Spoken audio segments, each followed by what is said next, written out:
بڑی پیاری حدیث اس ضمن میں آئی، نبی محترم صلی اللہ علیہ وسلم نے مسلمانوں کی تربیت کے پیش نظر یہ بات ارشاد فرمائی، اپنے بچوں کو 3 باتیں سکھاؤ، اپنے نبی کی محبت، نبی کے گھر والوں سے محبت اور قرآن کریم کی تلاوت۔ اس لیے کہ قرآن کریم کو یاد کرنے والے اللہ کے عرش کے سائے میں انبیاء علیہ السلام کے ساتھ اس دن ہوں گے جس دن اللہ تعالیٰ کے عرش کے سائے کے علاوہ اور کوئی سایہ نہ ہو۔ لہٰذا ان بچوں کے سلسلے میں ہماری اس بات کی بھی کوشش ہو کہ نہ صرف ان کی دنیا بنائیں بلکہ ان کی آخرت کو بنانے کے لیے بھی جو سعی و جہد ہو سکتی ہے وہ کریں، اور کم سے کم سعی یہ ہو سکتی ہے کہ ان کو قرآن سکھلائیں۔ قرآن کو سیکھنے والا، اس کے تلاوت کرنے والا، اس کے معنی اور مطالب کو سمجھنے والا اللہ تعالیٰ کے عرش کے سائے میں ہوگا اس دن جس دن اللہ تعالیٰ کے عرش کے سائے کے علاوہ کوئی اور سایہ نہ ہو۔ الحمدللہ رب العالمین، والصلاة والسلام علی رسولہ الامین وآلہ وصحبہ اجمعین۔ اعوذ باللہ من الشیطان الرجیم۔ یا ایہا الذین آمنوا قوا انفسکم واہلیکم نارا وقودها الناس والحجارة علیہا ملائکۃ غلاظ شداد لا یعصون اللہ ما امرهم ویفعلون ما یؤمرون۔ صدق اللہ العظیم۔ محترم بھائیوں، بزرگوں اور دوستوں، السلام علیکم ورحمۃ اللہ وبرکاتہ۔ کچھ عرصے بعد آپ سے مخاطب ہونے کا موقع مل رہا ہے، اور چونکہ بچوں کی گرمیوں کی چھٹیاں شروع ہو چکی ہے، لہٰذا اسی مناسبت سے چند ایک باتیں گوشہ گزار کرنا چاہوں گا۔ حالانکہ یہ گفتگو اگر سمجھ لیجئے گرمیوں کی چھٹی کی شروعات میں ہوتی تو زیادہ مناسب ہوتا۔ میں سمجھتا ہوں اس موضوع کے تحت کچھ نہ کچھ باتیں پچھلے جمعوں میں آ چکی ہے، لیکن میرے ذہن میں چند ایک باتیں تھیں، وہ گوشہ گزار کرتا چلوں تاکہ ہمارے نونہالان، ہمارے ان عزیز جگر گوشوں کی تربیت کے سلسلے میں کوئی واضح پلاننگ، کوئی واضح منصوبہ ہم لوگ ترتیب دے سکیں۔ وقت بڑا قیمتی ہوتا ہے، اور چھٹیوں کے سلسلے میں عام طور پر یہ سمجھا جاتا ہے کہ چھٹیاں محض گزار دینے کے لیے ہوتی ہے، اور اس میں کتابوں وغیرہ کو ہاتھ لگانا گویا کہ شجر ممنوعہ کو ہاتھ لگانے کے برابر سمجھا جاتا ہے۔ تو ایسی بات نہیں ہے، بلکہ اب وہ زمانہ آ گیا ہے کہ چھٹیاں محض برائے نام چھٹیاں رہ گئی ہیں۔ ایک یوں کہہ لیجئے کہ کٹ تھروٹ کمپٹیشن کا ایک ایسا مقابلہ جاتی دور ہے جس میں یوں کہہ لیجئے کہ جو پیچھے رہ گیا سو پیچھے کو دھکیل دیا گیا، اور امت بھی اس بات کو افورڈ نہیں کر سکتی کہ جن لوگوں کے ساتھ میں اس کے مقابلہ آرائی ہے، جن کے ساتھ میں مسابقت ہے، ان لوگوں کے پیچھے وہ رہ جائے۔ اللہ تعالیٰ کے دین نے دین اور دنیا کے فرق کو یوں کہہ لیجئے کہ مٹا کر کے رکھ دیا، اس معنی میں کہ حصول دنیا کو اگر وہ اللہ تعالیٰ کی رضا جوئی کے پیش نظر ہے، اپنی جائز ضروریات کی تکمیل کے لیے ہے، تو وہ بھی اپنے آپ میں ایک عبادت ہے۔ اپنے بچوں کا پیٹ پالنا رزق حلال کے ذریعے سے، اور مال کا کمانا اپنی جائز ضرورتوں کو پورا کرنے کے لیے، اور امت کے اجتماعی مفادات کو یوں کہہ لیجئے کہ ان کی تکمیل کرنے کے لیے، یہ اپنے آپ میں ایک پسندیدہ عمل ہے۔ اور بہرحال ضرورتیں ہیں افراد کی بھی، جماعتوں کی بھی اور امت کی بھی، اور ان ضرورتوں کی تکمیل میں پیسہ بہرحال اپنا رول پلے کر سکتا ہے، لیکن یہ بات بھی اتنی ہی صحیح ہے کہ پیسہ ہی سب کچھ نہیں ہے۔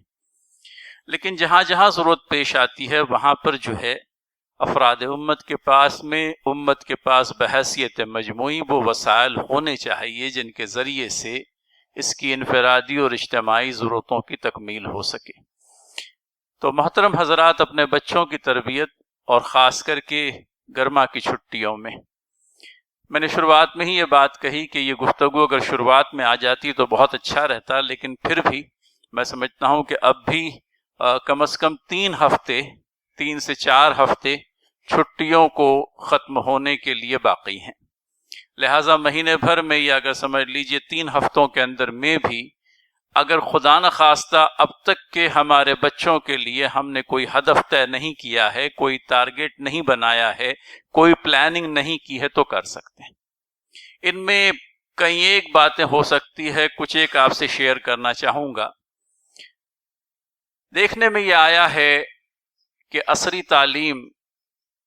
جن اداروں میں دی جاتی ہے، اردو اداروں کو کسی درجے میں اگر ہم چھوڑ دیں تو غیر اردو ادارے جو ہیں، غیر اردو اسکول ہیں، میری مراد انگریزی اسکولز ہیں، وہاں پر آپ کی مذہبی تعلیم دینے کا، آپ کی دینی تعلیم دینے کا کوئی انتظام نہیں ہے۔ اس اردو اسکولوں کے اندر میں بہرحال دینیات کا ایک لیکچر ہوتا ہے، طلبہ چونکہ اساتذہ چونکہ ہمارے طلبہ کے ہم مذہب ہوتے ہیں، لہٰذا کچھ نہ کچھ دین ان سے بھی سیکھنے کے لیے موقع ہوتا ہے، اور بھی درسی کتابیں ہیں، اس کے اندر میں بھی چند ایک مضامین اور اسباق اس طرح کے مل جاتے ہیں جس سے ہماری تاریخ سے، ہمارے دین سے، نبی محترم صلی اللہ علیہ وسلم کی سنت سے کچھ نہ کچھ واقفیت ہو جاتی ہے۔ لیکن انگریزی اسکولوں کے اندر میں جو ماحول میسر ہے وہ اپنے آپ میں ایک اجنبی ماحول ہے، تو وہاں یہ ایکسپیکٹ کرنا کہ آپ کے بچے کی دینی ضرورت ان اداروں کے ذریعے سے پوری ہو جائے گی تو یہ ممکن نہیں۔ یہاں تک کہ اردو اسکولز بھی آپ کی ضرورت کو پوری طور پر اس ضرورت کی تکمیل کر دیتے ہیں، ایسا نہیں ہے، کسی نہ کسی درجے میں تکمیل ہو جاتی ہے۔ تو ہمارے لیے یہ ایک بیش بہا موقع ہے کہ اپنے بچوں کے لیے کچھ نہ کچھ ٹارگیٹ دینی تعلیم کا، اسلامی تعلیم کا مقرر کرتے چلیں۔ اب اس میں تاریخ بھی ہے، اسلامی تاریخ ہے، اسی طرح سے اس کے اندر میں قرآن و سنت کی تعلیمات بھی ہے، اور ان سب چیزوں سے روشناس کرانے کے لیے باقاعدہ کوئی انتظام، باقاعدہ کچھ گھنٹے مختص کرنے کی ضرورت ہے۔ تو ہر ایک والدین اپنے بچے کی سہولت کو اور اپنی سہولت کو پیش نظر رکھتے ہوئے دن کے اندر کا کوئی وقت طے کر لے، گھنٹے سے لے کر 2 گھنٹے کا، جس میں خالصتاً یہی کام کیا جائے گا کہ بچہ اگر سمجھ لیجئے خدا نخواستہ قرآن پڑھ نہیں سک رہا ہے، یا قرآن کو الحمدللہ ناظرہ پڑھ رہا ہے لیکن ترجمہ کبھی اس کی نگاہوں سے نہیں گزرا، تو ہم لوگ کہیں آدھا گھنٹہ اس کے ساتھ بیٹھ کر قرآن کریم کی تعلیم اس کو دیں۔ ہم میں سے کئی ایک ایسے ہیں جو آج بھی قرآن کے سلسلے میں یہ دعویٰ نہیں کر سکتے کہ ہم نے قرآن کو شروع سے لے کر آخر تک ترجمے کے ساتھ میں پڑھا۔ تو کم از کم ان بچوں کے لیے کوئی ایسا اہتمام کر دیں کہ اپنی طالب علمی کے زمانے میں ہی کم از کم ایک مرتبہ شروع سے لے کر آخر تک یہ قرآن کریم کو نہ صرف عربی زبان میں پڑھیں بلکہ اس کے ترجمے کو بھی شروع تا آخر ایک بار دیکھ لیں۔ اور اس اکیلے فرد کے لیے یہ ممکن ہو سکتا ہے، لیکن اگر سمجھ لیجئے تھوڑا سا آپ کی مدد مل جائے گی تو اس کو کہیں کوئی رکاوٹ پیش آ گئی، کہیں کوئی دقت محسوس ہوئی تو یہ دقت دور ہو سکے گی۔ پھر اس آدھے گھنٹے کی تعلیم کے بعد میں، قرآن کی تعلیم کے بعد میں، بقیہ آدھے گھنٹے میں ہلکے پھلکے انداز میں ہماری تاریخ سے، نبی محترم صلی اللہ علیہ وسلم کی سنتوں سے روشناس کرنے کا عمل بھی ہو۔ اب اس میں ایک اچھا سا نصاب جو ہے وہ 5 اور 6 منٹ کا جو مدرسہ ہوتا ہے، جس کی تعلیم شاید اس مسجد میں بھی ہوتی ہوگی، عصر کے بعد میں 5 سے 6 منٹوں کا مدرسہ، میں سمجھتا ہوں ایک اچھی کوشش ہے وہ، اور ہمارے نوخیز بچوں کے لیے وہ اپنے آپ میں کم وقت میں کسی قدر زیادہ اسلامی معلومات حاصل کرنے کے لیے اچھی کتاب ہے۔ اس میں ہم اپنے طور پر کچھ اضافہ کر سکتے ہیں، لیکن اس میں 5 سے 6 منٹوں کے اندر میں کسی ایک اسلامی شخصیت کے بارے میں ضروری معلومات، نبی محترم صلی اللہ علیہ وسلم کی 2 سے 3 احادیث، کتاب اللہ کے سلسلے میں 2-4 آیاتیں، اور اسی طرح سے کچھ اور اقوال زرعی ہمارے سلف کے ہم لوگوں کو مل جاتے ہیں۔ تو ایک کم سے کم وقت کے اندر میں اگر سمجھ لیجیے اپنے بچے کو کچھ سکھانا چاہتے ہیں تو وہ بھی ایک اچھی شروعات ہو سکتی ہے، لیکن ان 5 اور 6 منٹوں تک محدود نہ رہتے ہوئے اس میں بھی اگر سمجھ لیجیے ہم اپنے طور پر کچھ اضافے کر سکتے ہیں تو کریں۔ اور یہ ہلکی پھلکی سی کوشش ہے، لیکن میں سمجھتا ہوں اپنے آپ میں کارگر کوشش ہے اور اس کو کرنے کی ضرورت ہے، خاص کر کے ہمارے ان طلباء کے لیے جو بیچارے اپنے مخصوص حالات کی بنا پر، اپنے غیر اسلامی نظم تعلیم کی بنا پر دین سے یوں کہہ لیجئے کہ کسی درجے میں یہ نہیں کہوں گا کہ دور ہوتے جا رہے ہیں، لیکن وہ دینی معلومات جو ان کو ان کے اسکولز کے ذریعے سے ملنی چاہیے تھی وہ مل نہیں رہی ہے۔ گھر پر آپ جس قدر دے سکیں گے سو دے سکیں گے، لیکن یہ ہوتا ہے معاملہ گاہے بگاہے دینا، لیکن کوئی پلان کے ساتھ میں، کوئی منصوبہ بندی کے ساتھ میں اگر کوئی چیز کریں گے تو اس بات کی امید ہے کہ اس مقررہ ویکیشن کے خاتمے تک بچے کو کم از کم اس قدر دینی معلومات ہو جائے گی جو اس کی عمر کے مطابق اس کو ہونی چاہیے۔ لہٰذا اس ضمن میں کوشش کریں اور بلا تاخیر کریں، کیونکہ اب وقت تھوڑا رہ گیا ہے، 2 سے 3 ہفتے ہی ہیں۔ ان 3 ہفتوں کے اندر میں اپنے ان جگر گوشوں کے لیے، اپنے ان بچوں کے لیے اس تعلیم کا ضرور اہتمام کریں۔ میں یہ نہیں کہتا، کیونکہ میرے نوجوان ساتھی طلبہ بھی یہاں موجود ہے،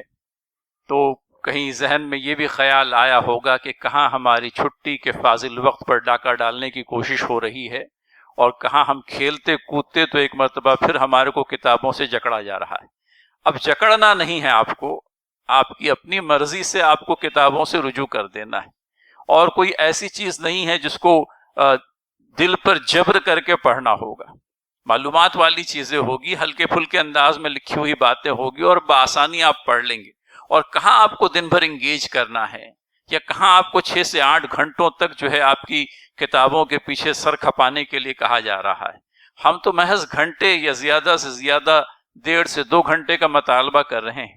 وہ بھی اگر ایک وقت میں ممکن نہیں تو سویرے کا 1 گھنٹہ ہو، شام کا 1 گھنٹہ ہو۔ اللہ تعالیٰ کے دین کو سیکھنے کے لیے بھی تو بہرحال وقت دینا ہوگا۔ اللہ کے نبی صلی اللہ علیہ وسلم کی ایک بڑی پیاری حدیث اس ضمن میں آئی۔ نبی محترم صلی اللہ علیہ وسلم نے مسلمانوں کی تربیت کے پیش نظر یہ بات ارشاد فرمائی، اپنے بچوں کو 3 باتیں سکھاؤ: اپنے نبی کی محبت، نبی محترم صلی اللہ علیہ وسلم کے گھر والوں سے محبت۔ ان گھر والوں کو اہل بیت کہتے ہیں۔ میں نے خاص اہل بیت کی ٹرمینالوجی استعمال نہیں کی، کیونکہ بہت سارے لوگ اور خاص کر کے ہمارے نئے بچے اہل بیت کہوں گا تو سمجھ میں نہیں آئے گا، اس لیے اس ویکیشن کا استعمال کریں اور ان کو سمجھائیں کہ جب ہم لفظ اہل بیت کہتے ہیں یا اہل بیت کی اصطلاح استعمال کرتے ہیں تو اس سے مراد ہوتا ہے نبی کریم صلی اللہ علیہ وسلم کے گھر والے۔ اللہ کے نبی صلی اللہ علیہ وسلم کہتے ہیں کہ اپنے بچوں کو 3 باتیں سکھاؤ: اپنے نبی کی محبت، نبی کے گھر والوں سے محبت،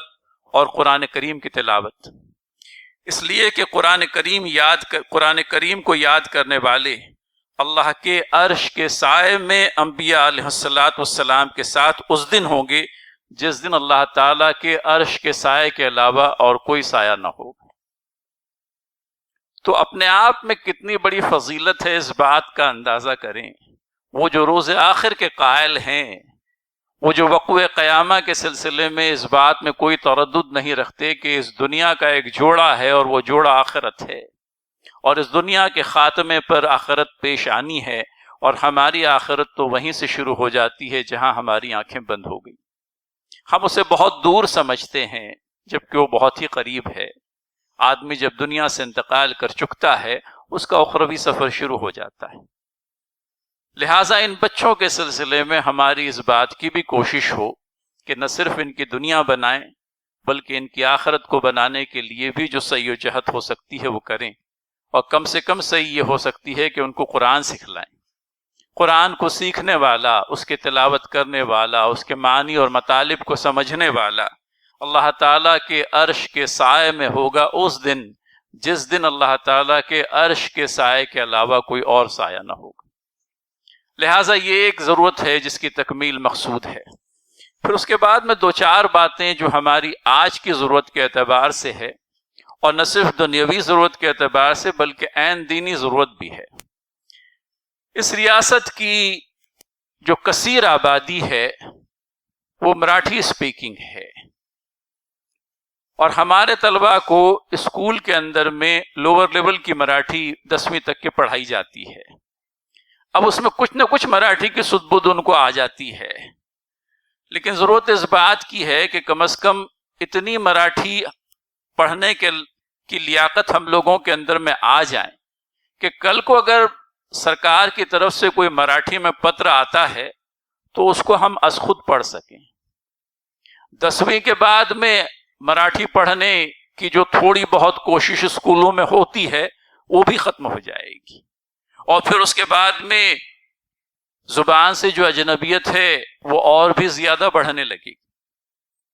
لہٰذا ان دونوں میں کہیں کوشش ہو کہ ایک اردو زبان جس کے اوپر کسی نہ کسی درجے میں عبور حاصل ہے، کم از کم کوئی ایک اور زبان، ہندی ہو، مراٹھی ہو، انگریزی ہو، اپنی ریاست کے مخصوص حالات کے پیش نظر میں نے مراٹھی کا تذکرہ کیا کہ کسی ریاستی محکمے میں آپ چلے جائیں، آپ کے کارپوریشن کے اندر ہی چلے جائیں، وہاں جا کر کے کوئی شکایت نامہ دینا ہے، انگریزی زبان میں اگر آپ دیتے ہیں تو ان کو کم پلے پڑتی ہے، وہ یہ زیادہ پسند کرتے ہیں کہ مراٹھی زبان میں دیا جائے. اب وہ مراٹھی زبان میں لکھتے آنا چاہیے، کم از کم ایک چھوٹا موٹا سا اپلیکیشن، کسی سرکاری افسر کو کوئی درخواست دینی ہے تو وہ آپ کہیں گے ایک ایسی بات کہہ رہا ہوں جس کا اس جمعہ کے خطبے سے کیا تعلق ہو سکتا ہے. ہمارا مائنڈ سیٹ کچھ اس طرح سے بنا گیا ہے کہ ممبر سے جو بات بھی ہو وہ قرآن و سنت کے مطابق ہو. میں قرآن و سنت سے ہٹ کر کوئی بات نہیں کہوں گا انشاءاللہ. میں آپ سے یہ کہتا ہوں کہ ایک عید ملن کا پروگرام کرتی ہے جماعت اسلامی سال میں ایک مرتبہ، اور ہمارے پاس میں چونکہ پائے کا مراٹھی مقرر نہیں ہے، اس کے لیے ہمیں مہاراشٹر کے اندرون سے ایک مقرر بلوانا پڑتا ہے جو 7 سے 8 گھنٹہ آنے کے لیے لگتا ہے، 7 سے 8 گھنٹہ واپس جانے کے لیے لگتا ہے، اور محض 30 اور 40 منٹ کی تقریر کے لیے ہمیں خاص آدمی وہاں سے بلانا پڑتا ہے. کیا وجہ ہے؟ وجہ یہ ہے کہ ہمارے مقام پر کوئی ایسا شخص موجود نہیں ہے جو ہمارے برادران وطن کو اچھی سی مراٹھی کے اندر میں ڈھنگ کی بات کہہ سکے. ہے نا ہینڈی کیپ. یہ ہماری دنیاوی ضرورت ہو سکتی ہے اور ہے، لیکن اس سے بڑھ کر یہ ہماری دینی ضرورت ہے. اس ریاست کے رہنے بسنے والوں کے اندر میں اگر آپ اردو یا ہندی میں جا کر کے کوئی دینی خطاب کریں گے تو کم لوگوں کے پلے پڑے گا. ہر ایک کو اپنی مادری زبان سے محبت ہے، اور مراٹھی آمچی ماں بولی بڑے فخر کے ساتھ میں کہا جاتا ہے. ہم بھی اس سے اجنبیت نہ برتیں. زبان کوئی بھی ہو میرے بھائی، جتنی زبانوں پر عبور آئے گا اللہ تعالیٰ کے دین کے اتنے ہی بہتر دائی بن پائیں گے. لہٰذا اس ضمن میں توجہ کریں اپنے بچوں کو کم از کم اردو کے علاوہ ایک اور زبان اچھی طرح سے سکھلانے کی، اس سے وہ زبان میں اظہار خیال کرنے کی قابلیت ڈیولپ کرنے کی کوشش بھی چھٹیوں کے ان دنوں کے اندر میں ہو سکتی ہے. آج دعوت و تبلیغ کے مراحل جہاں پہلے کہیں کریا اور بستی میں گھوم پھر کر ادا ہوتے تھے، آج یہی دعوتی مراحل سینکڑوں میلوں کے فاصلے کو طے کرنے کے لیے آپ کا جو واٹس ایپ ہے، آپ کا انسٹاگرام ہے، آپ کا ٹویٹر ہے، یہ وہ سوشل میڈیا پلیٹ فارمز ہیں جہاں پر آپ ہزاروں میلوں کی دوری چند سیکنڈ کے اندر میں طے کر لیتے ہیں. مفتی مینگ کا نام آپ نے سنا ہوگا. مفتی ہیں، انگریزی پر ماشاءاللہ عبور رکھتے ہیں، اور آج یہ بات ان کے تعلق سے کہی جاتی ہے کہ ہمارے غیر مسلم بھائی مفتی مینگ کو ہم سے زیادہ سن رہے ہیں، اور ان کی گفتگو سے متاثر ہو کر ہماری غیر مسلم بہنیں بھی ہلکا بگوش اسلام ہوتی جا رہی. میں آپ سے یہ کہتا ہوں کہ مراٹھی ہماری ضرورت اس لیے بھی ہے تاکہ اللہ تعالیٰ کے کلام کو، نبینا حضرت محمد صلی اللہ علیہ وسلم کی سنت کو، آپ کی احادیث کو ہم مراٹھی زبان میں بول کر کے اپنے غیر مسلم بھائیوں تک پہنچیں. اس شہر کے اندر میں ایسے دائی اور مبلغ پیدا ہوں جو مراٹھی پر عبور رکھتے ہو، تاکہ کل کو جماعت کو کسی فرد کو 7 اور 8 گھنٹے کا فاصلہ طے کر کے بلانے کی ضرورت پیش نہ آئے. اس شہر کے اندر میں ایسے افراد ہوں جو غیر مسلم گیدرنگ کو بآسانی مراٹھی کے اندر میں خطاب کر سکتے. لیکن یہ بات بھی اضافی طور پر کہنا چاہوں گا کہ محض زبان ہی آنے پر دعوت کا حق ادا ہو سکتا ہے، ایسا کچھ بھی نہیں. اصحاب رسول اللہ صلی اللہ علیہ وسلم جب سعودی عرب سے چل کر کے یہاں آئے تھے اور مختلف مقامات پر پہنچے تھے، ایسا تو نہیں تھا کہ وہاں کی زبانوں کو وہ جانتے تھے، لیکن اس کے باوجود بھی اللہ تعالیٰ کا دین دنیا کے مختلف گوشوں میں پہنچا کہ نہیں پہنچا؟ پہنچا۔ یہ تو ایک ٹول ہے، مراٹھی زبان کو پڑھنا اور اس کے ذریعے سے دین کی دعوت کو دینا، یہ اپنے آپ میں ایک آلہ ہو سکتا ہے، ایک ٹول ہو سکتا ہے، ایک ذریعہ ہو سکتا ہے۔ اصل چیز آپ کے دل کی آمادگی ہے، اصل چیز آپ کی یوں کہہ لیجئے کہ اس بات کی خواہش اور تڑپ ہے کہ اللہ تعالیٰ کے دین کو آپ اپنے غیر مسلم بھائیوں تک پہنچانا چاہتے ہیں۔ اس میں مراٹھی کی جانکاری ہونا سونے پہ سہاگا کا کام کرے گی۔ جہاں آپ کی تڑپ ہے، جہاں آپ کی خواہش ہے، جہاں آپ کی دلی آمادگی ہے، وہیں پر ایک ایسی زبان پر بھی آپ کو عبور ہے جس میں آپ کا مخاطب آپ کے مدعا کو بآسانی سمجھ سکتا ہے۔ تو یہ ایک اور درخواست تھی